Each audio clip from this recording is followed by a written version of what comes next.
मुख्यमंत्री देवेंद्र फडणवीस आज दिल्ली दौऱ्यावर. मुख्यमंत्री एआय समिटला लावणार हजेरी. विविध कंपन्यांसोबत होणार सामंजस्य करार.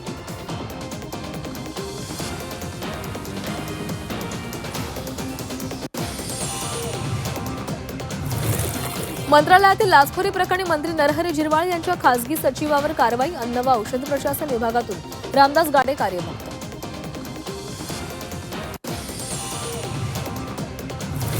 दहावीच्या विद्यार्थ्यांची आजपासून कसोटी. तब्बल 16 लाख विद्यार्थी परीक्षा देणार.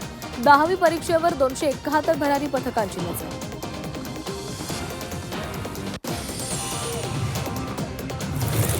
दहावी परीक्षेवर 271 भरारी पथकांची नजर. गैरप्रकार रोखण्यासाठी बैठी पथकही तैनात. राज्यातील 191 परीक्षा केंद्र संवेदनशील.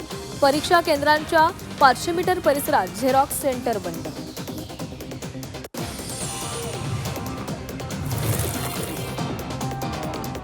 सलग 15 डब्यांची लोकल लवकरच सेवेमध्ये. पश्चिम रेल्वेवर देशातील पहिली ट्रेन. 7555 प्रवासी क्षमता असलेली ट्रेन. संपूर्ण भारतीय बनावटीची लोकल लवकरच सेवेत.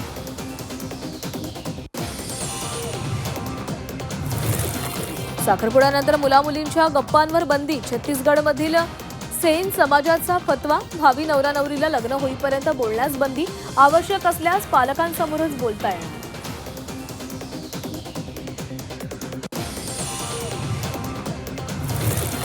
पुण्यातील राजगड तालुक्यातील भट्टीखिंड मार्गावर डंपरचा अपघात. खडीनं भरलेला डंपर उलटून अपघात. डंपरमधून उडी मारल्यानं चालक थोडक्यामध्ये बचावला. डंपर चालकाला किरकोळ दुखापत. कळवा मुंब्रा मार्गावर लोकलमधून पडून एका तरुणाचा मृत्यू. लोकलच्या दरवाजामध्ये उभं राहून प्रवास करत असताना तोल गेल्यानं अपघात.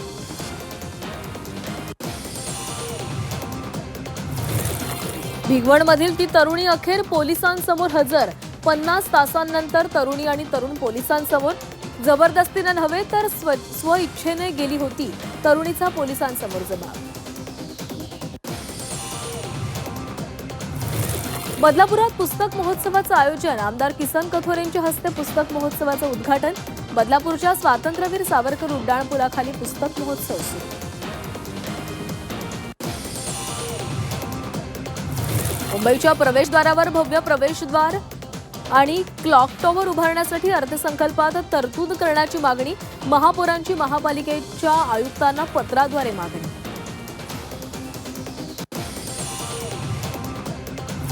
मध्य रेल्वेची प्रवासी वाहतूक मध्ये मोठी झेप. जानेवारी 2026 पर्यंत 137 कोटींहून अधिक प्रवाशांचा प्रवास. हार्बर मार्गावरील नवीन एसी लोकल सेवा नाही. प्रवाशांचा उत्स्फूर्त प्रतिसाद. छत्रपती संभाजीनगरातील घाटी रुग्णालयामध्ये नॅशनल इमर्जन्सी लाईफ सपोर्टचं ट्रेनिंग सेंटर होणार. ट्रेनिंग सेंटरसाठी 1.5 कोटींचा निधी मंजूर. ट्रेनिंग सेंटरमुळे मराठवाड्यातील आपत्कालीन आरोग्य सेवेला बळ मिळेल.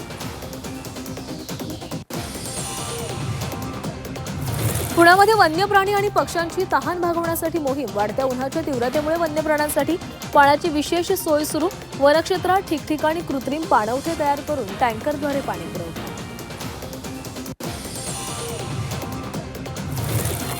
एसटी सेवेच्या ताफ्यामध्ये 8,300 नव्या बस समाविष्ट होणार. 3,000 बसच्या खरेदीसाठी सुमारे 1,600 कोटी रुपयांचा खर्च.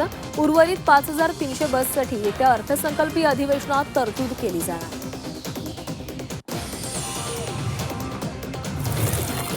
थंडी आणि आर्द्रतेच्या आंबा काजू पिकाला फटका. आंबा काजू मोहरावर काळ्या बुरशीचा प्रादुर्भाव. आंबा काजू मोहराचं 70 ते 80% नुकसान.